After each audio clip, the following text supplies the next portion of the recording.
अरे सुनिए जरा। अगर आपकी नाक हमेशा बंद रहती है, साइंस का दबाव बना रहता है, गाल और माथे भारी लगते हैं, तो आज मैं आपके लिए एक कमाल की टेक्निक लाया हूं। और मजे की बात यह है कि असर कुछ ही सेकंड्स में दिखेगा। हमारी नाक के चारों तरफ कुछ जगह होती है जिन्हें साइंस कहा जाता है। ये हवा से भरी हुई छोटी छोटी गुहाएं होती हैं। कुल मिलाकर चार तरह के साइंस होते हैं: माथे में, आंखों के बीच में, आंखों के पीछे और गालों के पीछे। जब इनमें कफ, एलर्जी या इन्फेक्शन फंस जाता है तो नाक बंद हो जाती है, सिर भारी हो जाता है और सांस लेना भी मुश्किल लगने लगता है। अब मजेदार बात सुनो। हम गाल की हड्डी और कान के पास की नसों को एक्टिवेट करके इन साइंस को साफ कर सकते हैं।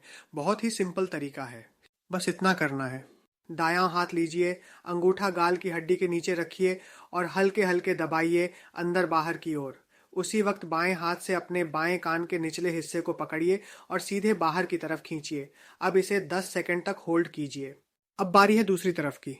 बायां अंगूठा लेकर दाहिने गाल की हड्डी के नीचे दबाइए और दाहिने हाथ से दाहिना कान बाहर की ओर खींचिए। फिर से 10 सेकंड होल्ड करो। अब ध्यान दो, आपको शायद पहले ही कुछ बहाव या हल्कापन महसूस हो रहा होगा। ये इसी प्रक्रिया का असर है। अब अगला जबरदस्त स्टेप। नाक को उंगलियों से हल्के से दबा लीजिए, यानी बंद कर लीजिए। फिर मुंह से एक गहरी सांस लीजिए। अब सिर को पीछे झुकाइए और जितनी देर हो सके सांस रोकिए। जब लगे कि अब और नहीं रोक सकते तो नाक छोड़िए, सिर को नीचे लाइए और मुंह से सांस बाहर निकाल दीजिए। अब नाक से सांस लीजिए। क्या महसूस हुआ? जैसे कोई जादू हो गया हो ना। ये जो छोटी सी ट्रिक है, इसका असर बहुत गहरा है।